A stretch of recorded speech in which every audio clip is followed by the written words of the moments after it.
The idea you need a weapon that can have the ability to fire 20, 30, 40, 50, 120 shots from that weapon, whether it's a 9mm pistol or whether it's a rifle, is ridiculous. I'm continuing to push to eliminate the sale of those things.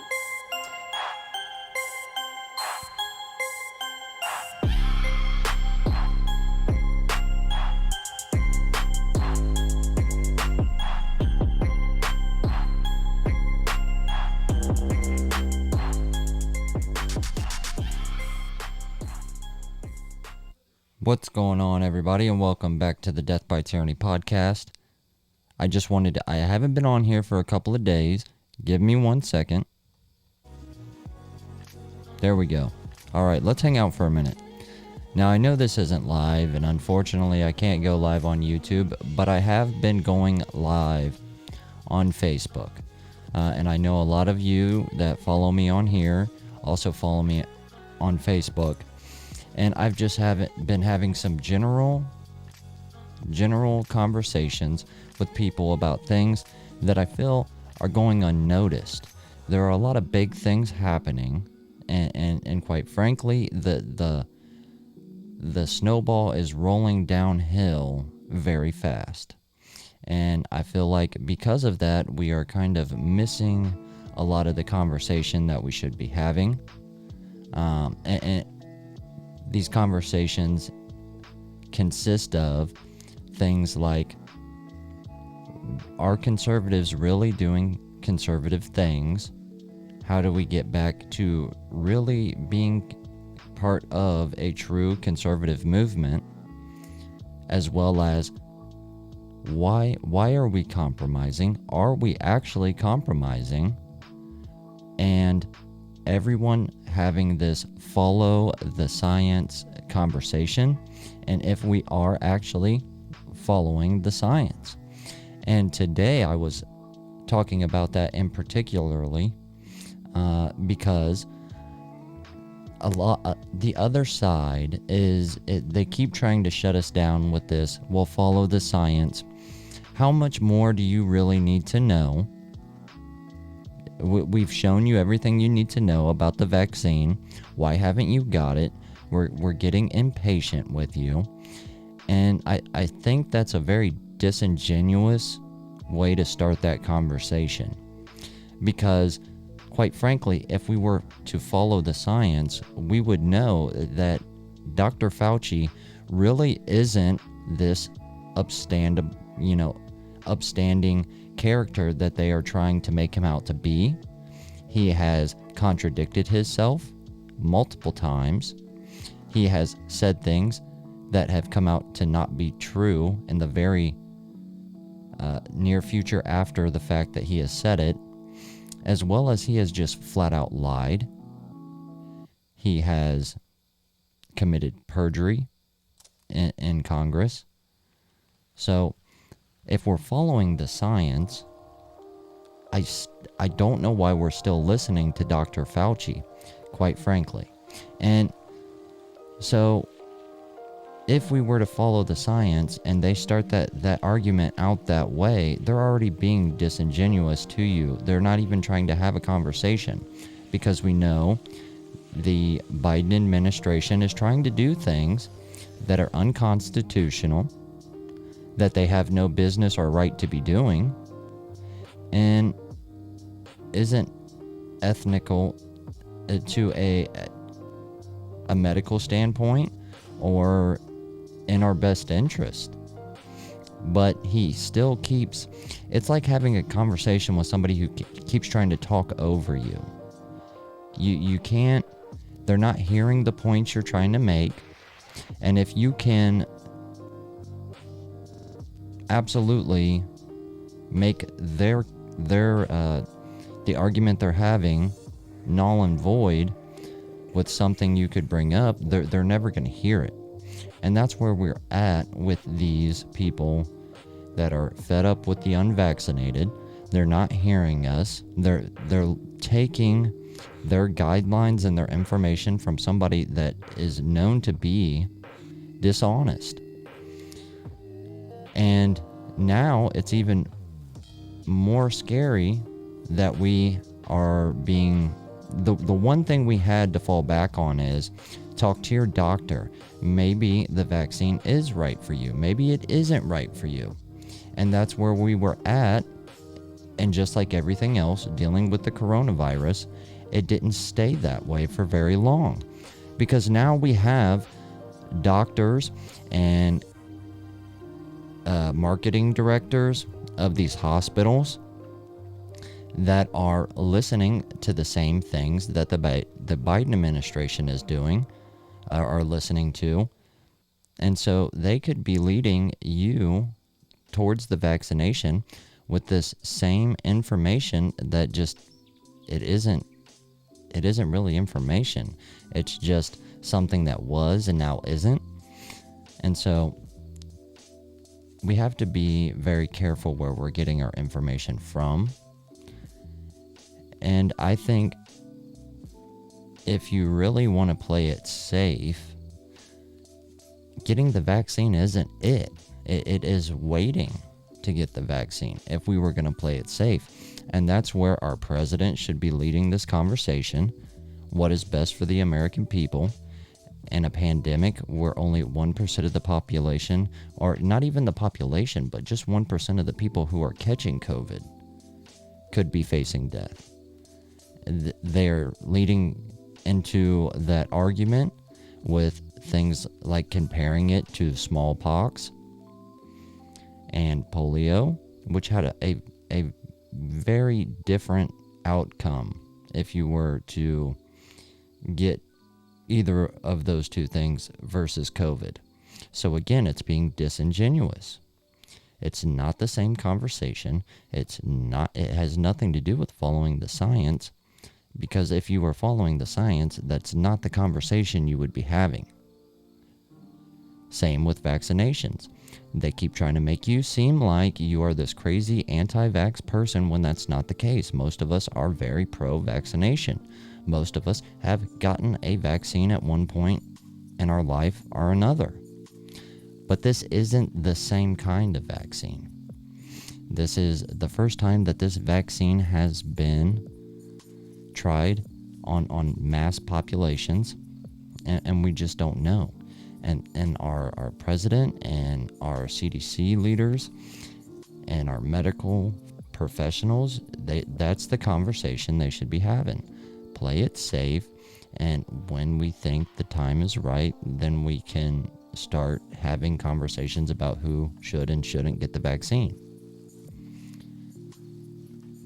And we are seeing, I really need to get a new chair. I'm gonna have to start linking my PayPal in here if there's anybody who wants to support me, because I'm running out of money and this fucking chair kills my back.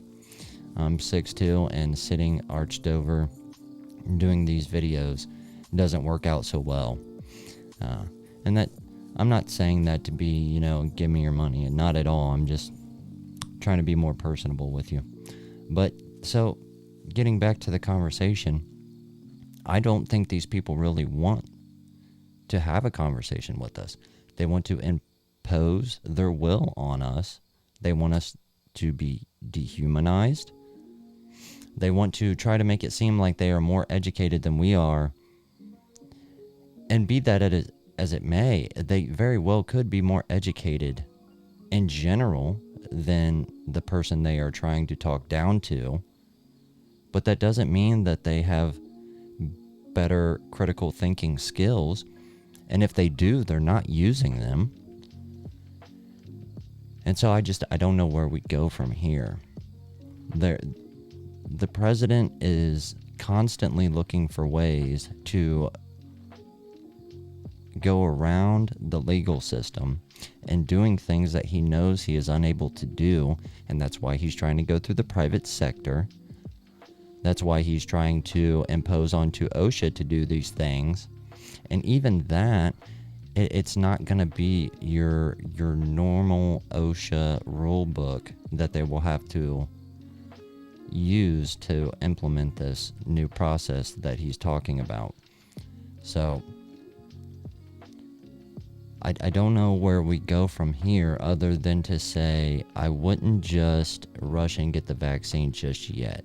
We have slowly seen that they are trying to scare us into it, which should be a red flag by itself.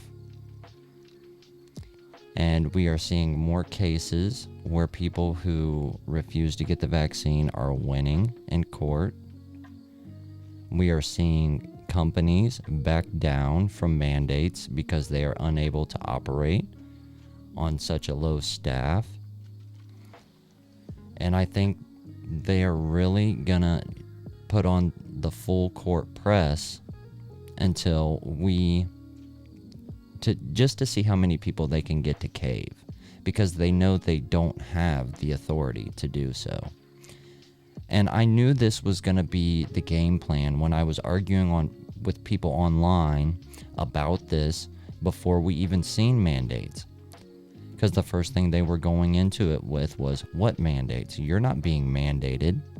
And at the time, we were already starting to see some of these vaccine passport requirements take place. So I knew they weren't going to be honest, and I knew the people who believe it without question weren't going to be honest. They still aren't being honest. They do not care about your well-being. All they really care about at the end of the day is that they were on the right side of the argument. Whether that puts them in the moral right side of the conversation, they don't care about that.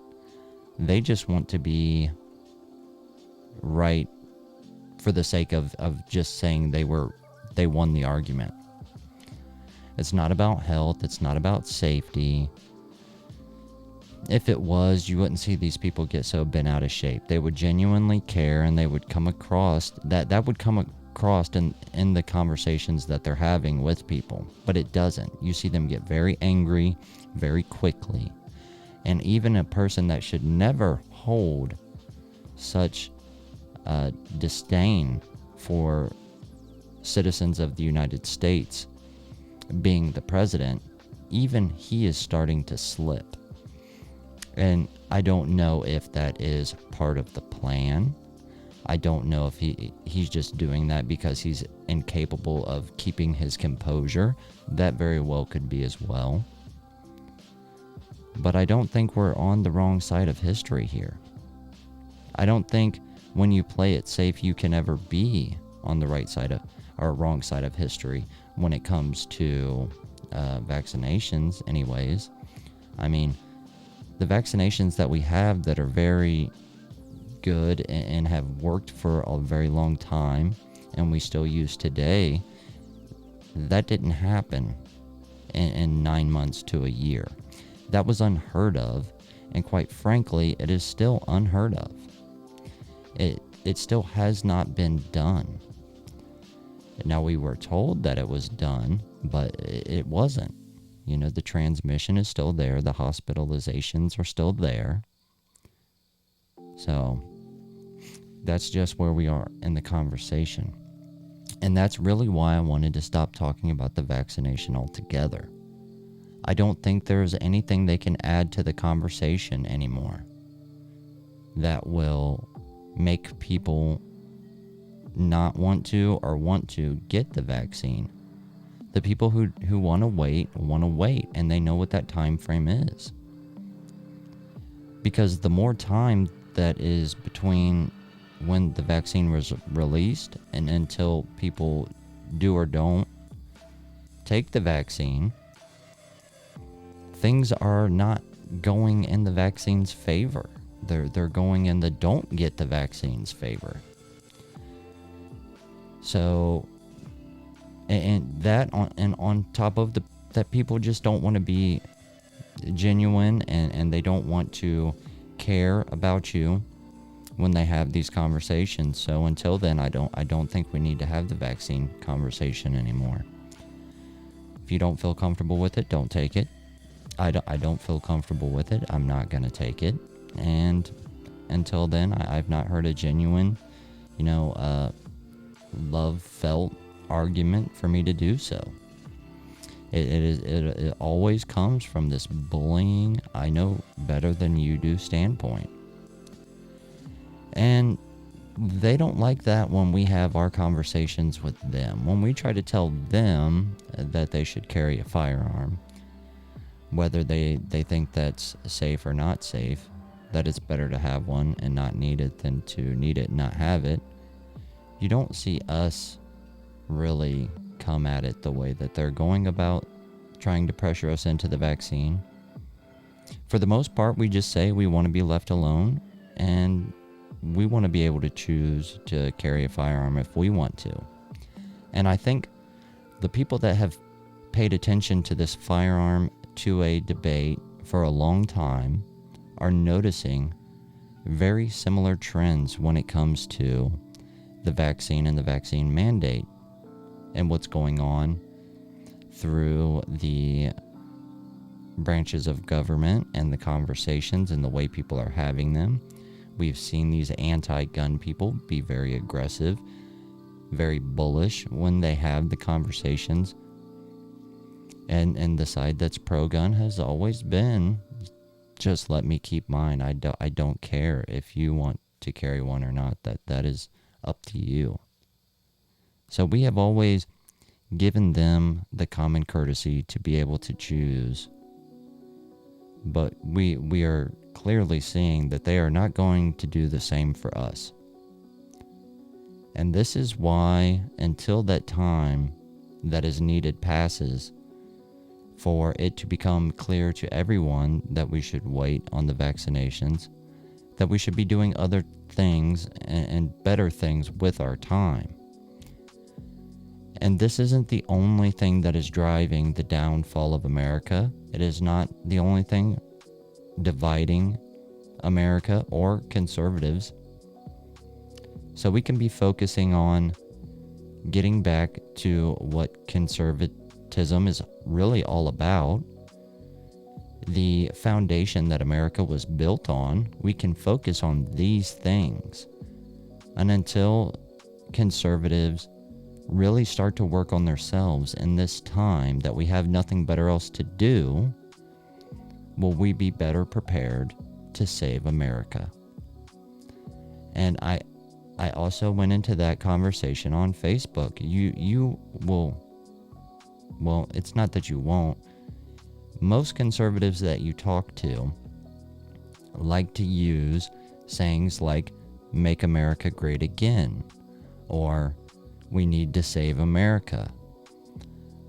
But truth be told, they don't want to do the things that would make America great again. They don't want to do the things that would save America. Because if that's what they truly wanted to do, these conservatives would stop having conversations about giving money to Israel. Why are we giving money to other countries when we are so far in debt? We are into inflation up to our eyeballs, and we are still funding multiple countries' militaries around the world. That is not something we can be doing while also making America great again. And conservatives have tried to compromise for far too long. And this is getting back to paying attention to the gun debate. They may think they are compromising, but they are not compromising. They are only giving up things. That's what they are doing. They are giving something up. So it's one half of compromising, but they are not getting anything in return that is of great value to them. They are only being told that they are able to keep something, and then what we will find out is that a short time later, the same people who took from us to allow us to keep the things we got to keep will also come for those things that they allowed us to keep. I know that probably sounded a little confusing, but hopefully it made sense. So we're not compromising as conservatives. We're not compromising on the gun issues, and we're not compromising on the vaccines. How many things are you unable to do if you're not vaccinated? How many things can you do without wearing a mask? When they mandate masks and vaccinations, will you gain anything? I doubt it. You will only be allowed to keep doing the things that you were able to do before, and that is not compromise.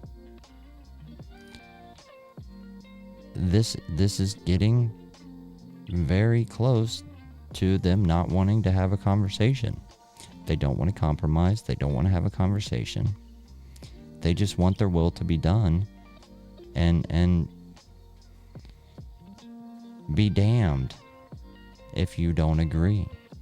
We have to get away from this mindset as conservatives. So hopefully you can stop worrying about what the everyday changes in the vaccination conversation is happening. Maybe work on yourself a little bit more. Maybe try to understand some things that revolve around the fundamentals of what made America the great country that it is. Maybe read a book.